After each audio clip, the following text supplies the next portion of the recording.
இந்த வீடியோவில் நம்ம Vlookup எப்படி அப்ளை பண்ணுறது, அதோட யூசஸ் என்னன்னு பார்க்கலாம். இப்போ அதுக்கு வந்து நான் ஒரு எக்ஸாம்பிளுக்கு இப்போ ஜூலை மந்தோட 2 டேட்டாஸ் எடுத்திருக்கேன். டேட்டா 1, டேட்டா 2ன்னு 2 எடுத்திருக்கேன். அது வந்து இப்போ ஒரு கம்பெனியில் வந்து 2 இடத்துல மெயின்டைன் பண்ணுற கேஷாக நம்ம வந்து அஸ்யூம் பண்ணிக்கலாம். இதில் இந்த டேட்டா 1 வந்துட்டு நம்ம ஒரு இடத்துல இருக்கிற எக்ஸ்பென்சஸாகவும், டேட்டா 2வில் இருக்கிறது வந்து இன்னொரு இடத்துல ஆகிற எக்ஸ்பென்சஸாகவும் எடுத்துக்கலாம். அது வந்து இப்போ நம்ம எப்படி கன்சல்டேட் பண்ணி ஒரு ஷீட்டில் கொண்டு வரதுன்றது Vlookup யூஸ் பண்ணி எப்படி கொண்டு வரதுன்னு பார்க்கலாம். இப்போ உங்களுக்கு சப்போஸ் உங்களுக்கு 31 டேஸுமே வந்துட்டு எக்ஸ்பென்சஸ் இருக்குது, நடுவில் எந்த இன்டர்வலும் இல்லை அப்படின்னாக்கா இந்த Vlookup உங்களுக்கு தேவையே இல்லை. அப்படியே நம்ம வந்து காப்பி பேஸ்ட் பண்ணிக்கலாம். ஆனால் இப்போது சப்போஸ் நடுவில் 1 ஆர் 2 டேஸ் வந்து எக்ஸ்பென்சஸ் இல்லை, அந்த மாதிரி கேசஸில் நம்ம தனித்தனியாக காப்பி பண்ணி பேஸ்ட் பண்ண முடியாது. அப்படி இருக்கும்போது இந்த Vlookup வந்து எப்படி யூஸ் ஆகுது அப்படின்ட்டு நம்ம பார்க்கலாம். இப்போ Vlookup அப்ளை பண்ணுறதுக்கு வந்து பார்த்திங்கன்னா 2 இடத்துலையுமே வந்துட்டு காமனாக ஒரு ஃபேக்டர் இருக்கும். இங்கே வந்து டேட்டு தான் நம்மளுக்கு வந்து காமன் ஃபேக்டரு.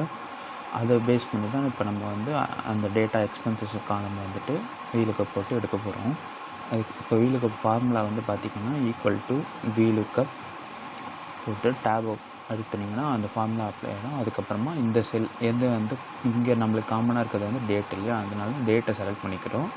கமா போட்டுட்டு எந்த ஷீட்டில் உங்களுக்கு இந்த எக்ஸ்பென்சஸ் இருக்குது, எந்த இதுக்கு போகிறோம் அந்த ஷீட்டுக்கு போயிட்டு அதே மாதிரி இப்போ காமனான இது வந்து டேட் இல்லையா, அந்த காலம்லேருந்து ஸ்டார்ட் பண்ணி எங்கே உங்களுக்கு அவுட்புட் எந்த காலம் வேணுமோ அது வரைக்கும் செலக்ட் பண்ணணும். இப்போ செகண்ட் காலம் இல்லையா, டேட்லேருந்து ஆரம்பித்து செகண்ட் காலம் எக்ஸ்பென்சஸ் வரைக்கும் செலக்ட் பண்ணிவிட்டு அதை அப்படியே ட்ராக் பண்ணி கீழே வரைக்கும் இழுத்து விட்டுருங்க.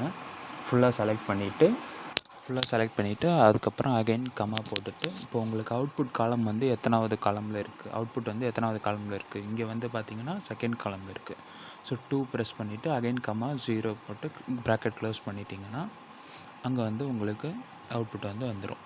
இப்போ நீங்கள் இதையே வந்துட்டு அப்படியே ட்ராக் பண்ணி காப்பி பேஸ்ட் பண்ணிக்கலாம் கீழே. அப்படியே உங்களுக்கு அதுக்கு ஈக்குவல் அந்தந்த டேட்டுக்கு ஈக்குவலண்ட்டான இது வந்து எக்ஸ்பென்சஸ் வந்து அப்படியே வந்துடும். ஃபார்முலா நீங்கள் திரும்பி அடிக்கணும்னு இல்லை. இப்போ சப்போஸ் உங்களுக்கு வந்து நடுவில் ஏதாவது இந்த டேட்டுக்கு ஈக்குவலண்ட்டாக அந்த ஷீட்டில் எதுவுமே இல்லை அப்படின்னாக்கா இந்த மாதிரி நாட் அப்ளிகபிள்னு வரும். இங்கே பார்த்தீங்கன்னா இப்போ 25, 26, 27க்கு வந்து எதுவுமே இல்லை பாருங்கள். அதனால் இங்கே 27க்கு ஈக்குவலண்ட் வந்து எது நாட் அப்ளிகபிள் அப்படின்னு வந்துடும். அந்த மாதிரி கேசஸ் அப்போது உங்களுக்கு எது இருக்கோ அதுக்கான ஈக்குவலண்ட் மட்டும் வந்துடும். அதே மாதிரி டேட்டா 2வும் நம்ம Vlookup ஃபார்முலா அப்ளை பண்ணி எடுத்துக்கலாம். ஈக்குவல் டு Vlookup அந்த டேட்டை செலக்ட் பண்ணிவிட்டு எந்த ஷீட்லேருந்து வேணுமோ அந்த ஷீட்டுக்கு போயிட்டு அதே மாதிரி அந்த டேட்டு தான் நம்மளுக்கு பேஸ் இல்லையா, அந்த டேட்லேருந்து ஆரம்பித்து எக்ஸ்பென்சஸ் வரைக்கும் செலக்ட் பண்ணி அப்படியே ஃபுல்லாக அந்த காலம் ஃபுல்லாக செலக்ட் பண்ணிவிட்டு கமா எத்தனாவது காலமில் வந்துட்டு இது இருக்குது, அந்த அவுட்புட் நம்மளுக்கு தேவையான அவுட்புட் வந்து எந்த காலமில் இருக்கோ 2னா 2, 0 போட்டு என்டர் கொடுத்துட்டிங்கன்னா உங்களுக்கு அவுட்புட் வந்து வந்துடும். இந்த டைம் நீங்கள் வந்து இந்த இது பார்த்துக்கணும். இப்போ உங்களுக்கு டேபிள் செலக்ட் ஆகிருக்கு, ரேஞ்சு செலக்ட் ஆகிருக்கிறது வந்துட்டு டாலர் சிம்பிள் இருக்கா அது மட்டும் செக் பண்ணிக்கணும்.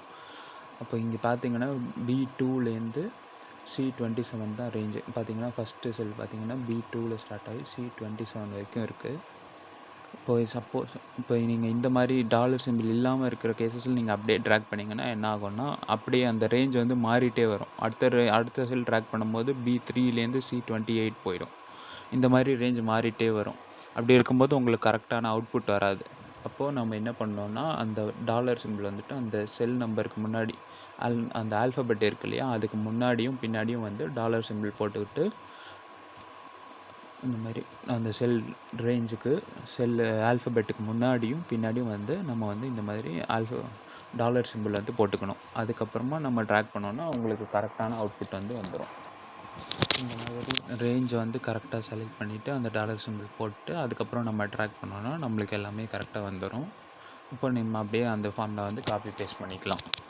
இப்போ அதுக்கப்புறம் இப்போ ரேஞ்ச் ஒரு வாட்டி செக் பண்ணிக்கலாம். பார்த்தீங்கன்னா B2லேருந்து C27 அதுதான் வந்து நம்ம எல்லாத்துக்குமே வந்து ரேஞ்சை வந்து இது பண்ணியிருக்கோம். இப்போ 4th அன்றைக்கி பார்த்தீங்கன்னா நாட் அப்ளிகபிள்னு இருக்குது. இப்போ நம்ம அந்த அந்த ஷீட்டுக்கு போயிட்டு பார்த்தோம்னா ஃபஸ்ட்டு 4th அன்றைக்கி பார்த்தீங்கன்னா எதுவுமே எக்ஸ்பென்சஸ் இல்லை, அதனால் இங்கே வந்து நாட் அப்ளிகபிள்னு வந்துருக்கு. இப்போ நம்ம இந்த Vlookup போட்டு முடிச்சதுக்கப்புறமா வந்து ஃபஸ்ட்டு வந்து ஃபார்முலா வந்து ரிமூவ் பண்ணிக்கலாம். அது எப்படி ரிமூவ் பண்ணுறதுனா அந்த ஃபார்முலா எங்கெங்கே அப்ளை பண்ணியிருக்கோமோ அந்த செல்ஸ் எல்லாத்தையும் செலக்ட் பண்ணிவிட்டு Ctrl+C காப்பி பண்ணிவிட்டு பேஸ்ட் பண்ணுறது வந்து பேஸ்ட் ஸ்பெஷல் ஃபார்முலா Alt+H+VV போட்டோன்னா பேஸ்ட் ஸ்பெஷல் வந்துட்டு உங்களுக்கு ஃபார்முலா ரிமூவ் பண்ணிவிட்டு வெறும் நம்பர்ஸாக வந்து உங்களுக்கு வந்துடும். இப்போ உங்களுக்கு ஃபார்முலா எல்லாமே ரிமூவ் ஆகிடும். அதுக்கப்புறமா இப்போ நம்ம முன்னாடி வீடியோவில் பார்த்த மாதிரி ஃபில்ட்ரு அப்ளை பண்ணிவிட்டு எங்கெங்கே நாட் அப்ளிகபிள் இருக்கோ அதெல்லாம் ரிமூவ் பண்ணிட்டு நம்மளுக்கு 0னா 0 போட்டுட்டு சேஞ்ச் பண்ணிக்கலாம். இப்போ உங்களுக்கு வந்துட்டு ப்ரெசன்டேஷன் மேனரில் உங்களுக்கு வந்து நீட்டாக வந்துடும். அப்புறமா இந்த நாட் அப்ளிகபிள் எங்கெங்கெல்லாம் இருக்கோ அந்த மாதிரி செலக்ட் பண்ணி அதெல்லாம் வந்துட்டு 0வாக சேஞ்ச் பண்ணிக்கலாம். தேங்க்யூ.